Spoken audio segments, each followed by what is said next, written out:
형제 자매들과 좀 나누고자 합니다. 로마서와 야고보서를 보면 두 가지가 상반된다는 느낌을 받을 때가 많이 있지 않습니까? 로마서는 무조건 구원, 무조건 믿음이 있으면 구원 받는다. 이 예수를 하나님이 그의 피로 인하여 믿음으로 말미암는 화목제물로 세웠으니 이런 하나님께서 길이 참으시는 중에 전해진 죄를 간구하심으로 자기의 의로움을 나타내 하시니 곧 이때 자기의 의로움을 나타내사 자기도 의로우시며 또한 예수 믿는 자를 의롭다 하려 하시니 그런즉 자랑할 데가 없느냐? 있을 수 없느니라. 무슨 법으로냐? 행위로냐? 아니라 오직 믿음의 법으로냐. 이게 로마서의 핵심 이시칭입니다. 그런데 야고보는 행함이 없는 믿음은 죽은 믿음이라고 했거든요. 다시 말하면 행위가 없으면 믿음이 없다는 거예요. 도대체 이 간극을 어떻게 베풀어야 할 것인가. 사실 믿는 사람이라면 다 고민하는 그런 대목이 될 것입니다. 근데 여러분, 큰 은혜 받는 선언이 하나 있었습니다. 로마서와 야고보서 중간에 여러분 이 말을 하나 끼워 둡시다. 어떤 말 거기다 새겨 넣는가? 믿음이 과연 너를 그대로 두나 한번 보라. 로마서와 야고보서 중간에 이 말 하나 끼워 넣자. 믿음이 너를 가만두나 한번 두고 봐라. 믿음이 있는 사람은 절대적으로 행위를 하지 않을 수가 없다는 그런 얘기를 듣고 바로 이거야. 그렇지. 내 비록 지금 믿음이 바로 행동으로 가지는 못하지만은 언젠가는 살아있는 이 믿음이 행위로 갈 것이다. 굉장히 큰 위로를 받았습니다. 그래서 믿음과 행위는 동전의 양면이다. 같은 것이다. 다만 나타나는 시기가 조금 다를 뿐이다. 우리가 천주교를 비판합니다. 천주교가 왜 천주교냐? 달랑 1,000원만 집어넣는 거야. 헌금을. 그래서 천주교라는 거예요. 근데 여러분 놀라지 마십시오. 천주교인들 죽을 때 성당에 재산 다 기부하고 갑니다. 우리 개신교보다 훨씬 낫습니다. 그러므로 내가 지금 믿음을 가지고 있는데 눈앞에 있는 어떤 선행을 못한다고 그거 괴로워하지 마십시오. 주께서 성령께서 언젠가는 그보다 더 큰 선행을 우리들을 통해서 나타나시게 할 것입니다. 아멘. 제가 이 믿음과 행위는 불가분의 관계가 있고 그러한 중간에 그런 선언도 유익하다 말씀을 드립니다. 먼저 제가 국내에서 최근에 있었던 일, 미국의 Sensitive and Other Designated Countries, 그러니까 SCI라고 하죠.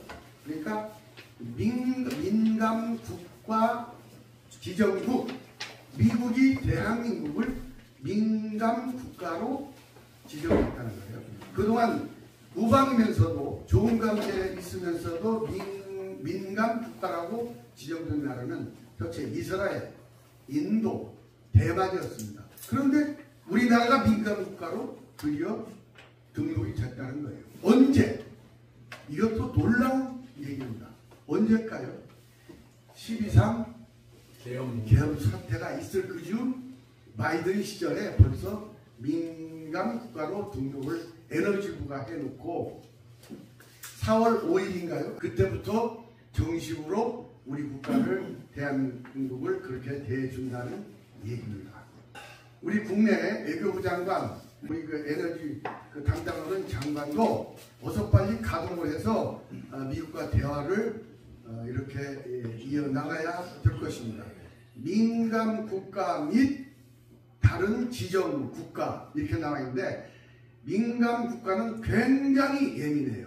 그런데 우리는 other designated country, 이게 다른 지정 국가, 약간 느슨합니다.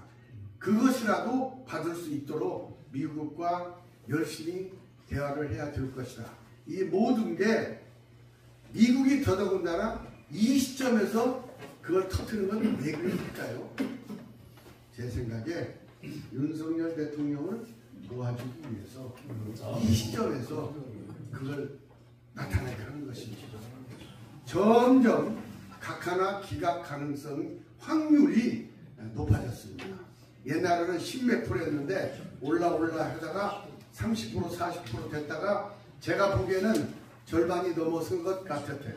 확률적으로 어떤 근거는 없습니다. 국민이 믿는 그 확률을 말하는 것입니다. 그래서 미국의 이 SCI Sensitive and Other Designated Countries List SCI라고 얘기를 해요. 이것이 어떻게 보면 우리 국민들 대한민국을 도와주고자 하는 미국의 어떤 식모원료한 그러한 작전이 아닌가 이런 생각도 한번 해보는 것입니다. 두고 봅시다. 두 번째로 우리 국내 탄핵의 문제인데요. 뭐 학자들이 여러 사람이 나왔어요. 그런데 그 학자들 얘기는 탄핵을 시켜야 한다는 학자들의 논리보다는 탄핵을 각하 또는 기각시켜야 된다는 헌법학자들의 주장이 더 합리적입니다. 그리고 더 깊습니다. 그리고 더 법리적입니다. 여러분 제가 정치학자가 이런 얘기를 하면 어느 정도 가능성이 있는 얘기예요. 한번 우리 기도하고 기도 한번 해봅시다. 그 다음에 중국으로 넘어갑시다. 중국은 지금 2029년 1월달 무슨 날입니까? 트럼프가 대통령 끝나는 날. 그것 한번 좋다. 그때까지 견뎌보자 이런 얘기. 네가 아무리 발광하더라도 너 4년이야. 근데 나 신입필인 종신직일 수도 있어. 우리 그때까지 견뎌보겠다. 이게 시진핑의 생각입니다. 말 돼요 안 돼요? 말 되죠 이게. 그래서 봐라 너희들 서방국가 봐라. 자유민주주의 뭐 시장경제 어쩌고 저쩌고 인권 법치하고 있는데 웃기는 생각짓 하지 마라. 트럼프를 봐라. 자유민주주의 시장경제 법치 그런 인권 그런 주장 너희들이 끝까지 견제할 수 있을 것 같으냐? 트럼프가 다 뒤지고 엎어버렸잖아. 국제 도덕이고 뭐고 없잖아. 차라리 우리 중국 같은 사회주의, 중국식 사회주의가 오히려 여기다 의미를 부여하면 아시아적 가치, 도리와 그리고 힘 이런 걸 기초한 중국식 사회주의가 국민들을 더 훨씬 더 편안하게 하고 훨씬 배부르게 하고 훨씬 자유롭게 할 수가 있어. 너희들 자유민주주의 웃기지 마라. 중국식 사회주의가 앞으로 이 인류가 지향해야 할 가장 좋은 가치가 될 수 있다. 증거가 있다. 트럼프 봐라. 결국 자유민주주의 못 오고 스스로 너희들 받고 깨트려버리지 않느냐. 이런 얘기입니다. 말이 되는 얘기 아닙니까? 그 사람들 입장에서는 동풍이 서풍을 이긴다. 제갈량의 그 동풍이 서풍을 이겼지 않습니까? 결국. 그래서 결국은 중국식 사회주의가 이 지구 전체를 지배하는 가치 이데올로기가 될 것이다. 2029년 1월까지만 견디자. 이게 시진핑의 논리입니다. 먹혀 들어가고 있어요. 트럼프가 세계 질서를 무너뜨리고 자유민주주의 체제에 해당되지 않는 행동들을 많이 하고 이래서 우리나라뿐만 아니라 유럽에서도 중동에서도 트럼프에 대한 근데 이것은 우리한테는 기회가 될 수가 있다. 왜? 트럼프는 갖다 주면 돼. 이익만 많이 나게 해주면 돼. 그걸 우리는 가지고 있어요. 유럽은 그걸 가지고 있지를 못합니다. 이유는 가지고 있지 못하지만 대한민국은 시진핑의 그러한 좋아하는 것을 창출해 줄 수 있는 힘이 있다. 옛날에 오일 쇼크 때 다 대한민국 망한다고 그랬어요. 근데 오일 쇼크를 오히려 경제 발전의 한 분야로 계기로 만드는 사람 바로 박정희 대통령이라는 영웅이 있었습니다. 그리고 우리 망한다는 것이 한두 번이었습니까? 6.25 때 다 망한다고 했어요. 그런데 망하지를 않았습니다. 오히려 더 우뚝 섰습니다. 이번도 마찬가지가 될 겁니다. 절대로 대한민국 이렇게 약한 나라가 아닙니다. 다만 이 정치판만 이것만 어떻게 좀 조금만이라도 좀 제대로 작동만 한다면 대한민국은 세상에 무서울 것이 없는 나라다. 이렇게 결론을 내릴 수가 있습니다. 마지막으로 충격적인 얘기 한 가지만 하고 제 오늘 말씀을 마칩니다. 이계성 TV라고 있어요. 이계성 TV가 누구냐? 천주교 평신도 단체 대표예요. 교장 선생님 출신입니다.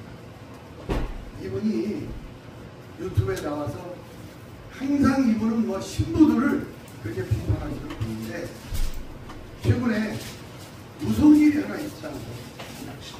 김은혜라는 이름을 가진 여성이 탈북을 했습니다. 딸 하나를 데리고 왔는데 딸 이름은 수아야. 내가 직접 들었어요. 딸 이름은 수아야. 그래서 이 김은혜라는 분이 누구를 찾아갔냐? 옛날에 북한에 왔던 신부님을 찾아갔어요. 신부님 딱 보니까 알아보고 얼굴이 납덩이처럼 굳어지는 거예요. 그리고 옆에 있는 딸, 당신 딸입니다. 이름은 수아입니다. 사실 이건 이제 곧 테스트필 될 거예요. 그러니까 나는 모른다. 당신도 모르고 아무도 모른다. 거기서 털썩 주저앉았답니다. 신부가. 여러분, 이계성 선생님이 유튜브로 여러분한테 드디어 제가 확실한 증거 하나를 말씀드립니다. 정부사 신부들이 북한 가서 어떤 접대를 받았고 어떤 짓거리를 했고 그리고 어떤 결과를 가져왔는지 하나 말씀을 드리겠습니다. 그래서 사람 이름 김은혜, 딸 이름 수아, 그리고 그 신부 거기는 A 신부라고 했더라고요. 그러더니 그 김은혜 씨가 자기를 찾아와서 한 얘기를 그대로 나레이션을 했습니다. 여러분, 이게 정의구현 사대단이란 인간들의 작품입니다. 여러분 이걸 내버려 둬야 되겠습니까? 종교의 이름으로, 신앙의 이름으로 이런 짓을 합니다. 자, 제가요, 전 장로입니다. 목사 아닙니다. 목사님 오해하지 마십시오. 자, 좋다 이거야. 내가 목사야. 북한에 갔어. 그런데 요즘 우리 임덕근 목사님께서 교육을 펜타닐 해서 그것 나도 모르게 먹었어. 그래가지고 체험제를 먹었어. 밖에 그게 여자가 있어. 실수했어.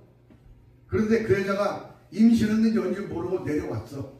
나 목사입니다. 그런데 김은혜라는 사람이 내려와서 어린 딸을 데리고 당신 딸을 할 때 나는 어떻게 할 건가? 나는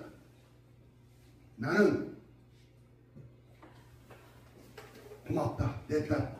나는 그럴 것 같아. 그리고 우리 집사람 앞에 무릎 꿇고 내 이런 실수를 저질렀다. 나는 진짜 그럴 것 같아요. 신부란 인간이 말이야. 결혼도 아는 신부란 사람이 뭐가 꺼리낌 있고 뭐가 무섭고 뭐가 걸림돌 있어서 자기 새끼도 몰라보고 나는 널 모른다? 이거 인간이에요? 맞아. 이건 짐승보다 모든 인간이야. 짐승은 지 새끼를 잘 봐요. 근데 사람이 돼가지고 인간보다 못해요. 그래서 이 종북 세력, 나는 이렇게까지 심각할 줄을 몰랐어요. 여러분, 체제 전쟁입니다. 자유민주주의, 자유시장경제, 인권, 이것이 지켜지는 사회가 되느냐 아니냐, 이건 이제 체제 전쟁에 돌입을 했습니다. 인용이 되든 각각 기각이 되든 드디어 체제 전쟁이 시작이 되었기 때문에 우리는 아랫배에다가 힘을 단단히 주고 이 난국을 극복해야 할 그러한 힘을 우리 스스로 가지고 다짐하는 우리 우파 장로님, 권사님, 전도사님, 목사님, 되시기를 우리 한번 결의에 맞이하겠습니다. 감사합니다. 김일주 공동회장님 말씀 우리에게 가슴이 와 닿죠. 김일주 공동회장님께서 박수 한번 다시 한번 주십시오. 고맙습니다.